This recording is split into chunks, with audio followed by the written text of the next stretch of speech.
Cada vez que escuchas la palabra petróleo, es probable que pienses en dos cosas: gasolina y guerras. Y también es muy probable que hayas escuchado el famoso mito de que estás quemando los restos fósiles de un tiranosaurio Rex para llegar a tu trabajo. Hoy vamos a romper ese mito, pero también a revelar una verdad mucho más incómoda. Si el petróleo desapareciera mañana por la mañana, la humanidad colapsaría en cuestión de días. No solo dejarían de moverse los autos, los hospitales se quedarían sin jeringas, los campos sin fertilizantes y las redes eléctricas de medio planeta se vendrían abajo. No es solo combustible, es la molécula que sostiene la civilización moderna. Yo soy Erlen, y la ciencia te lo explica. Para entender el poder del petróleo, primero debemos desmentir su apodo más famoso. No, el petróleo no es jugo de dinosaurio. Cuando los dinosaurios dominaban la Tierra, el ingrediente secreto del petróleo ya se estaba cocinando en el fondo de los océanos primitivos, y ese ingrediente no tenía dientes afilados, sino una escala microscópica: el fitoplancton y el zooplancton. Hace cientos de millones de años, durante periodos de calentamiento global extremo como el Jurásico o el Cretácico, los mares estancados y carentes de oxígeno se convirtieron en el cementerio perfecto para miles de millones de estos microorganismos. Al morir, caían al fondo marino. La falta de oxígeno impidió que las bacterias los descompusieran por completo. Con el paso de los milenios, capas y capas de sedimentos sepultaron esta materia orgánica, sometiéndola a una presión descomunal y temperaturas de entre 60 y 120 grados Celsius, el punto ideal para convertir la materia orgánica en petróleo. Pero, ¿qué es el petróleo? Si lo miras de cerca, el petróleo crudo es una de las mezclas orgánicas más complejas de la naturaleza. Es un caldo negro y viscoso compuesto casi en su totalidad por hidrocarburos, es decir, moléculas formadas exclusivamente por átomos de carbono e hidrógeno. El carbono tiene una propiedad química fascinante llamada concatenación, la capacidad de unirse a otros átomos de carbono para formar cadenas y anillos estables. Dependiendo de cómo se organicen estos átomos, el petróleo se divide en tres grandes familias químicas. Los alcanos o parafinas son cadenas lineales o ramificadas con enlaces simples. Los cicloalcanos o naftenos, con cadenas cerradas en forma de anillo, saturadas con hidrógeno. Y los hidrocarburos aromáticos, anillos basados en la estructura del benceno. Cuando extraemos el petróleo del suelo, este caldo no sirve para casi nada en su estado crudo. Es una mezcla caótica de moléculas. Para que este líquido sea útil, debemos enviarlo a una refinería y someterlo a la destilación fraccionada. El crudo se calienta a unos 370 grados Celsius y se introduce en una torre de fraccionamiento vertical. A medida que los vapores suben por la torre, se van enfriando. Las moléculas más pesadas, con puntos de ebullición más altos, se condensan en las bandejas inferiores. Las más ligeras siguen subiendo hasta las bandejas superiores, donde la temperatura es menor. En la cima de la torre recuperamos los gases licuados del petróleo, propano y butano. Un poco más abajo, la nafta o gasolina directa. En el medio, el queroseno para aviones y el diésel para el transporte pesado. Y en el fondo, lo que no llegó a evaporarse, los residuos pesados que usamos para pavimentar las carreteras del mundo. La humanidad ha sabido de la existencia del petróleo durante miles de años. Los babilonios lo usaban como asfalto para impermeabilizar sus barcos. Los egipcios, en el proceso de momificación, y en la antigua China se utilizaba como combustible para evaporar salmuera. Pero en aquel entonces, el petróleo simplemente se recogía de las filtraciones naturales de la superficie. Todo cambió el 27 de agosto de 1859 en Titusville, Pensilvania. Un hombre llamado Edwin Drake decidió que, en lugar de esperar a que el petróleo brotara, iba a perforar la tierra utilizando una máquina de vapor instalada en una torre de madera.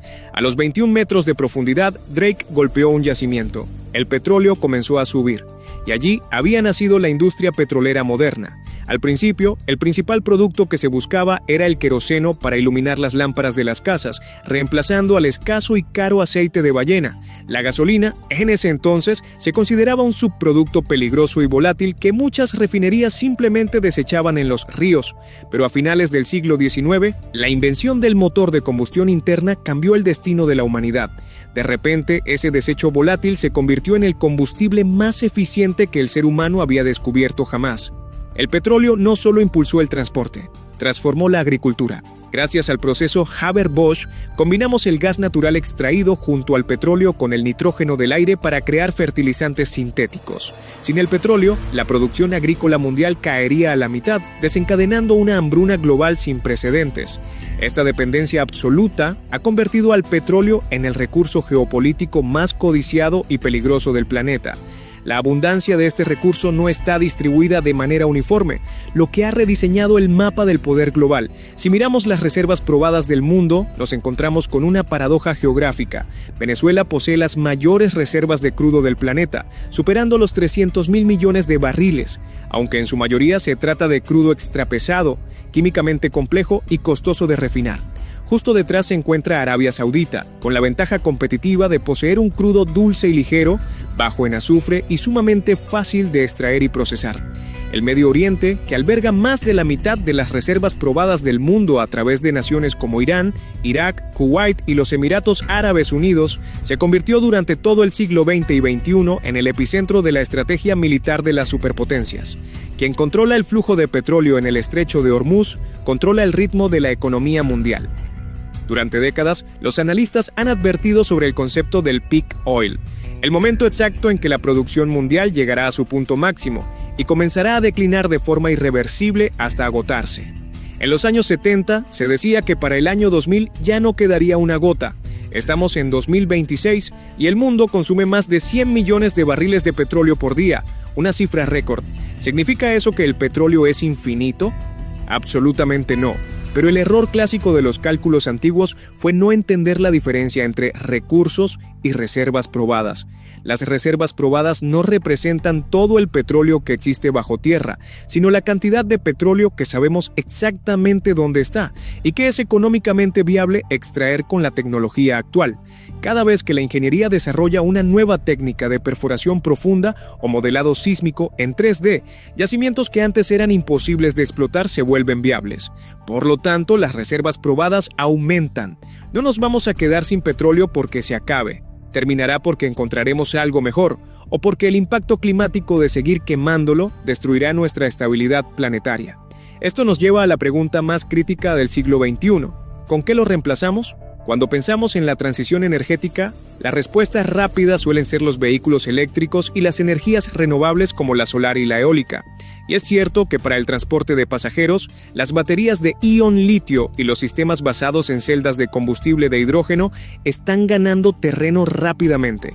Pero aquí es donde la física y la química nos imponen una dura dosis de realidad. La densidad energética del petróleo es ridículamente alta. Un solo kilogramo de gasolina contiene aproximadamente 46 megajulios de energía. Para equiparar eso con las mejores baterías actuales, necesitamos un peso y un volumen mucho más grande. Esto hace que la electrificación de barcos de carga transatlánticos o de aviones comerciales de largo alcance sea, con la tecnología actual, un desafío de ingeniería casi imposible. Para estos sectores, la verdadera alternativa radica en los biocombustibles de tercera generación, derivados de algas que no compiten con la producción de alimentos, o en los combustibles sintéticos, producidos capturando dióxido de carbono directamente de la atmósfera y combinándolo con hidrógeno verde. Pero supongamos que logramos electrificar todo el transporte del planeta. Eso solo resuelve una parte del problema. ¿Qué hacemos con la petroquímica? Tu ropa de poliéster, el teclado de tu computadora, los neumáticos, las pinturas y los reactivos químicos esenciales para la medicina moderna se derivan de las refinerías de petróleo. Reemplazar esta industria requiere el desarrollo a gran escala de la química de polímeros biobasados y el reciclaje molecular avanzado. No es solo un problema de generar electricidad limpia, es un problema de reemplazar los bloques de construcción de toda nuestra cultura material. ¿Crees que nuestra civilización logrará independizarse por completo de este líquido negro antes de que se agote? Te leo en los comentarios. Recuerda dar like y suscribirse. Nos vemos la próxima.